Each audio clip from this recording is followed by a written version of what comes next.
এই মুহূর্তে যে গুরুত্বপূর্ণ খবর আপনাদের দেব, দুর্যোগে চক্ররেলের তারে আগুন, দুর্যোগে চক্ররেলের তারে আগুন, ওভারহেডের তারে গাছ উপড়ে বিপত্তি। বাবু সেখানে আগুন, চক্ররেলের লাইনের কাছে আগুন, বাবুঘাটে দুর্যোগে মৃত্যু, দুর্যোগে চক্র রেলের তারে আগুন, ওভারহেডের তারে গাছ উপড়ে বিপত্তি। যে ছবি আপনারা দেখছেন একেবারে চক্র রেলের পাশেই, সেখানে ওভারহেডে গাছ উপড়ে পড়ে, তারপরেই আগুন লেগে যায়। কথা বলবো, সুদীপ্ত সেন রয়েছেন সঙ্গে। সুদীপ্ত, কি অবস্থা? একজনের মৃত্যু হয়েছে শোনা যাচ্ছে। দেখো, কলকাতায় একেবারে বলা চলে দুর্যোগ, এবং দুর্যোগের কারণে একেবারে দুর্ঘটনা যেটা দেখা যাচ্ছে যে বাবুঘাটে চক্ররেল এবং চক্ররেলের পাশে দেখা যাচ্ছে যে একদম আগুন লেগে যায়। তার কারণ হচ্ছে যে দুর্যোগ চলছিল, যে ঝড় বৃষ্টি চলছিল, তার জেরেই মূলত গাছ পড়ে এবং গাছ থেকে বৈদ্যুতিক তারের সংযোগ হয় এবং তারপরেই কিন্তু আগুন লাগে, এবং যার জেরে একজনের মৃত্যু হয়েছে বলে খবর।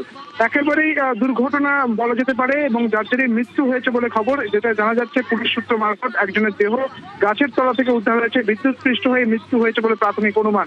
রুমেলা, বেশ, আরো একবার সেই ছবি আপনাদেরকে দেখাচ্ছি, বাবুঘাটের ছবি, যেখানে দুর্যোগে একজনের মৃত্যু হয়েছে। আজ দুপুরে কালবৈশাখী ঝড়ে লন্ডভন্ড কলকাতার বেশ কিছু জায়গা। দুর্যোগে চক্ররেলের তারে আগুন লেগে যায়, ওভারহেডের যে তার সেখানে গাছ উপড়ে পড়ে বিপত্তি। গাছ উপড়ে বিদ্যুতের তারে আগুন লেগে যায়, আর সেখানে একজনের মৃত্যু হয়।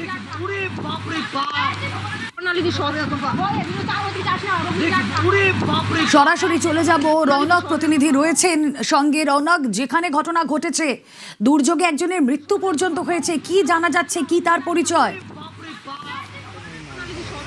এখানে যে আউটপোস্ট রয়েছে রিভার ট্রাফিক কন্ট্রোল, তার সামনেই এখানে একটি আম গাছ ভেঙে পড়ে।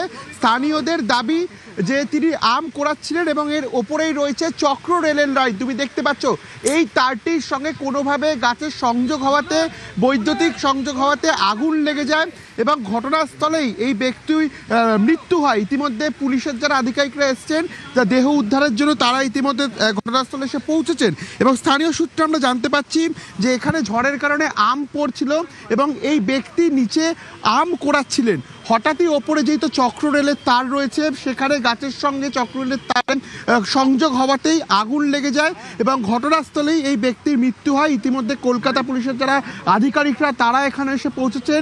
দেহ উদ্ধার করে ইতিমধ্যে ময়নাতদন্তের জন্য পাঠানো হবে।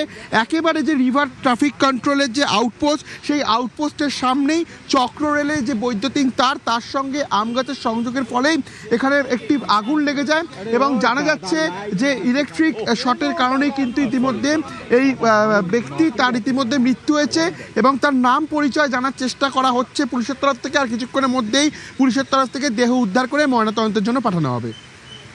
ধন্যবাদ।